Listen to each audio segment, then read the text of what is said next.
Hello बच्चों, स्वागत है आपका आपके अपने यूट्यूब चैनल स्टडी विथ एजे में। इसमें आज की वीडियो में हम देखते हैं, आपको वर्कबुक मिली है आओ करें और सीखें, हिंदी विषय की है।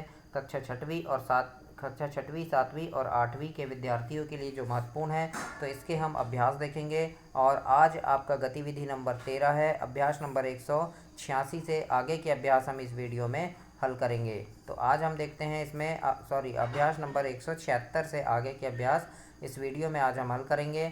और आपका यहाँ पे गतिविधि नंबर 13 में है रेफ और रकार वाले वर्ड, है ना। तो इनको हम हल करेंगे, इन शब्दों को देखेंगे।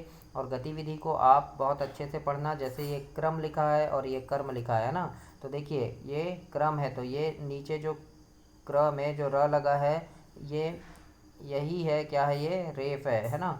और ये क्या है, रकार वाले वर्ड है। तो रकार और रेफ को हम समझेंगे और उसी को हम जानेंगे कि किसे रकार कहा जाता है। तो देखिए, जैसे मैंने लिखा भ्रम, तो भ्रम में नीचे ये भ के नीचे ये मैंने रकार लगा दिया और ये म लिख दिया, तो ये क्या हो गया, भ्रम। तो इसे हम कहते हैं रकार। ये भ में जो नीचे लगाया मैंने, तो इसे क्या कहेंगे, रकार कहेंगे। और रेफ मतलब जैसे मैंने मर्म लिखा, मर्म लिख दिया, तो ये देखो माँ के ऊपर रेफ लगाया हूँ, तो इसे हम रेफ कहते हैं। तो यही है रकार और रेफ। तो इन वर्डों को समझेंगे कि कैसे इन्हें हल करते हैं, कैसे इन्हें हल करना है, ये देखेंगे। अभ्यास नंबर 177 में दिया है, निम्नलिखित शब्दों में से रेफ रकार शब्दों को छांटकर अलग अलग लिखिए। तो देखिए यहाँ पे बहुत सारे शब्द लिखे हैं। नर्क लिखा है, स्वर्ग, संवर्ग, ग्रहण, प्रथम, आक्रमण। तो यहाँ से हमको रेफ वाले वर्ड भी छांटना है और रकार वाले शब्दों को भी यहाँ से छांटकर हमें नीचे लिखना है। तो देखिए रेफ वाले वर्ड यहाँ लिखेंगे हम। तो रेफ में मतलब ऊपर ये है ना, तो जैसे कौन सा हो गया, ये नर्क में, तो ये नर्क लिख दिए। फिर संवर्ग में है तो संवर्ग लिख दिए, ये संवर्ग है ना। उसके बाद देखिए अर्थ में ऊपर रेफ लगा है, तो ये लिख दिए रेफ में। फिर कर्क में लगा है तो कर्क ये लिखा है, तो हम यहाँ उसको लिखेंगे, उस शब्द को। फिर स्वर्ग में लगा है तो स्वर्ग भी हम यहाँ इस प्रकार से लिखेंगे। अब आगे देखते हैं, यहाँ पे लिखा है अब रकार वाले शब्द। तो रकार वाले शब्द को छांटना है। तो रकार वाला क्या हो जाएगा बच्चों, ग्रहण लिखा है, तो ये ग्रहण लिख दिए हमने। उसके बाद दूसरा वर्ड देखो क्या है, तो ये प्रथम लिखा है, तो प्रथम लिखेंगे। फिर क्या है, ये आक्रमण वाला शब्द है, तो आक्रमण भी लिखेंगे। फिर और कौन सा है, प्रगति है, और क्या है, प्रकाश है। तो इस प्रकार से हम यहाँ पर छांटकर रेफ वाले शब्द इस कॉलम में लिखेंगे और रकार वाले शब्द इस कॉलम में लिखेंगे। इस प्रकार से हम इसे कंप्लीट करेंगे। इसके बाद अगला देखते हैं हम। अगला पूछा है आपको, अभ्यास नंबर 178 में है, निम्नलिखित शब्दों के वर्ण विच्छेद करना है। आपको वर्ण विच्छेद करना है। जैसे यहाँ लिखा है प्रभा, क्या लिखा है, प्रभा, तो ये किससे बना है, तो प से बना है, तो ये आधा प हो गया, है ना। फिर र से बना है, फिर भ से बना है यानी आधा भ, फिर अ है, तो इस प्रकार से क्या हुआ, प्रभा हुआ।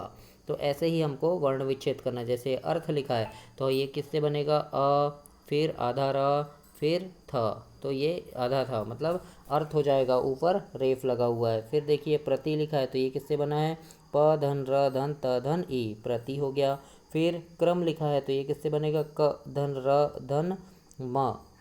फिर शुभ्र लिखा है, तो शु उ भ्र और र, ये इनसे मिलकर बनेगा। तो इस प्रकार से आपको अपनी वर्कबुक में लिखना है। अभ्यास नंबर 179 में है, यहाँ पर लिखा हुआ है, निम्नलिखित वाक्यों में रेफ वाले शब्दों को छांटकर लिखिए। रेफ वाले शब्द छांटना है, यानी ऊपर ये रेफ लगा है, उन वर्डों को, उन शब्दों को छांटना है। तो यहाँ शब्द है, मंदिर में विद्यार्थियों को प्रसाद बांटा जा रहा है। तो किस में लगा है, विद्यार्थियों में, तो यहाँ पर हमने लिख दिया विद्यार्थी। फिर है पुलिसकर्मी क्रम से आ रहे हैं, तो किस में लगा है, पुलिसकर्मी शब्द में क्या लगा है, रेफ लगा हुआ है, तो ये पुलिसकर्मी लिख देंगे यहाँ पे हम।